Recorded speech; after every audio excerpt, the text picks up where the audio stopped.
Welcome to my channel. তো বন্ধুরা, যারা 2025 সালে মাধ্যমিক পরীক্ষা দেবে তাদের জন্য টেস্ট এবং ফাইনালের প্রশ্নবিচিত্রার বাংলা এসএকিউ মডেল 1 পৃষ্ঠা 290। তো চলো বন্ধুরা, ভিডিওটা শুরু করি। মডেল 1 পেজ 290 এর প্রথম প্রশ্ন হচ্ছে, বুড়ো মানুষটার কথাটা শোনো। কোন কথা? শরৎচন্দ্র চট্টোপাধ্যায় রচিত পথের দাবি পাঠ্যাংশে বুড়ো মানুষ অর্থাৎ নিমাইবাবু গিরিশ মহাপাত্রকে তার স্বাস্থ্যের কথা মনে রেখে গাঁজা না খাওয়ার পরামর্শ দিয়েছিলেন। পরের প্রশ্ন, কিন্তু পারিবে কি পারার কথা বলা হয়েছে? মানিক বন্দ্যোপাধ্যায়ের নদীর বিদ্রোহ গল্পাংশে ব্রিজটা ভাসিয়ে এবং দুপাশে মানুষের তৈরি বাঁধ ভেঙে নদী কি তার গতিপথ করে নিতে পারবে? পরের প্রশ্ন, অমৃত কুস্তি লড়তে রাজি ছিল না কেন? অদল বদল গল্পে অমৃত কুস্তি লড়তে অমৃতের নতুন জামা নষ্ট হয়ে যেত। তাছাড়া ইসাব ছিল তার অন্তরঙ্গ বন্ধু, তাই অমৃত কুস্তি লড়তে রাজি ছিল না। পরের প্রশ্ন, আর সেই সুযোগই দেখতে পাচ্ছে তপন। কোন সুযোগ? না, লেখক মেসমশাইকে কাছ থেকে দেখার সুযোগ পেয়ে তপন বুঝতে পারে লেখকরা আকাশ থেকে পড়া কোনো জীব নয়, তাদেরই মতো মানুষ। পরের প্রশ্ন, জগদীশবাবু কীভাবে সন্ন্যাসীর পায়ের ধুলো নিয়েছিল? না, বহুরূপী গল্পে জগদীশবাবু কাঠের খড়মে সোনার বোল লাগিয়ে সন্ন্যাসীর পায়ের কাছে ধরতেই তিনি পা বাড়িয়ে দিলেন, সেই ফাঁকে জগদীশবাবু সন্ন্যাসীর পায়ের ধুলো নিয়েছিলেন। পরের প্রশ্ন, আমাদের চোখ মুখ ঢাকা কেন? আয় আরও বেঁধে বেঁধে থাকি কবিতায় সর্বহারা অসহায় সাধারণ মানুষরা প্রতিবাদহীন। প্রকৃত সত্য জেনেও সাধারণ মানুষ অন্ধ, আসল সত্য জেনেও তারা বোবা, তাই তাদের চোখ মুখ ঢাকা। পরের প্রশ্ন, আসছে নবীন। নবীন কী করতে আসছে? না, বিদ্রোহী কবি কাজী নজরুল ইসলামের প্রলয়োল্লাস কবিতায় নবীন অর্থাৎ নবযুগের বার্তাবাহক মহাকাল জীবনহীন অসুন্দরকে চিরতরে দমন করতে আসছে। পরের প্রশ্ন, বিস্মিত হইল বালা।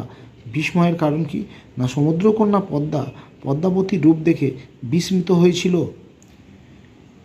গানের বর্ম আজ পড়েছি গায়ে। গানের বর্ম পরিধান করে কবি কোন কাজ করতে পারেন? অস্ত্রের বিরুদ্ধে গান কবিতায় কবি গানের বর্ম পরে বন্দুক থেকে ছুটে আসা বুলেট প্রতিরোধ করতে পারেন। পরের প্রশ্ন, সেই মেয়েটির মৃত্যু হলো না। কোন মেয়েটির? না, অসুখী একজন কবিতায় কবির জন্য অপেক্ষারত মেয়েটির কথা বলা হয়েছে, কারণ ভালোবাসা অমর, তার মৃত্যু হয় না। পরের প্রশ্ন, বাংলায় একটা কথা চালু আছে, কথাটি কি? সঠিক উত্তর, কালি নেই কলম নেই, বলে আমি মুন্সি। পরের প্রশ্ন, রাজশেখর বসুর ছদ্মনাম কি? তিনি কোন ধরনের লেখার জন্য জনপ্রিয়? না, পরশুরাম। তিনি ব্যঙ্গ, কৌতুক ও বিদ্রুপাত্মক লেখার জন্য বিখ্যাত। পরের প্রশ্ন, ইংরেজি ভাষার পরিভাষা নির্ণয় করার কাজে প্রথম উদ্যোগ গ্রহণ করেছিলেন কোন প্রতিষ্ঠান? কলকাতা বিশ্ববিদ্যালয়ের নিযুক্ত পরিভাষা সমিতি। পরের প্রশ্ন, ফাউন্টেন পেনের আবিষ্কর্তাকে? Luis অ্যাডসন waterman. এবার হচ্ছে ব্যাকরণ থেকে বন্ধুরা, ভয়ঙ্কর কারক ও বিভক্তি, এটা হবে কর্তৃকারকে শূন্য বিভক্তি। পরের প্রশ্ন, সমধাতুজ কর্তা কাকে বলে? উদাহরণ দাও। যখন কোনো বাক্যের কর্তৃপদ ও ক্রিয়াপদ একই ধাতু থেকে উৎপন্ন হয় তখন সেই ক্রিয়াপদের কর্তাকে বলা হয় সমধাতুজ কর্তা, যেমন লেখক লিখছেন। পরের প্রশ্ন, মান হারা, এটা সমাস কী হবে? না, মান হারিয়েছে যে, উপপদ তৎপুরুষ। পরের প্রশ্ন, মধ্যপদলোপী কর্মধারয় সমাস কাকে বলে? উদাহরণ দাও। যে কর্মধারয় সমাসে ব্যাসবাক্যের মধ্যবর্তী পদটি লোপ পায় তাকে মধ্যপদলোপী কর্মধারয় সমাস বলে, যেমন সিংহাসন, সিংহ চিহ্নিত আসন। পরের প্রশ্ন, শর্ত সাপেক্ষ বাক্য কাকে বলে? উদাহরণ দাও।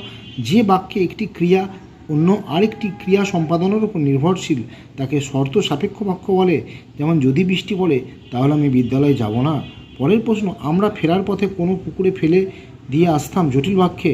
যখন আমরা ফিরতাম তখন কোনো পুকুরে ফেলে দিয়ে আসতাম। পরের প্রশ্ন, ক্ষমা করো ভাববাচ্যের রূপান্তর। সঠিক উত্তর, ক্ষমা করা হোক। পরের প্রশ্ন, বাচ্য কাকে বলে?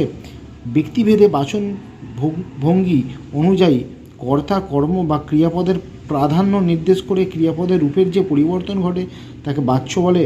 পরের প্রশ্ন, কর্মবাচ্যের দুটি বৈশিষ্ট্য লক্ষ্য। 1 নম্বর, এই বাচ্যে কর্মপদই প্রধান, এবং 2 নম্বর, ক্রিয়াপদটি কর্মপদের অনুগামী হয়। এবং আজকের শেষ প্রশ্ন, বিগ্রহ শব্দের প্রচলিত অর্থ প্রতিমা, কিন্তু সমাসের ক্ষেত্রে এটি কোন অর্থে ব্যবহৃত হয়? সঠিক উত্তর, সমাসের ক্ষেত্রে সমস্যামান পদগুলির পারস্পরিক সম্বন্ধটিকে বিশ্লেষণ করে ব্যাসবাক্য তৈরি করা হয়। তো বন্ধুরা, এই ছিল আজকের ভিডিও। সবাই ভালো থেকো, সুস্থ থেকো, বাই।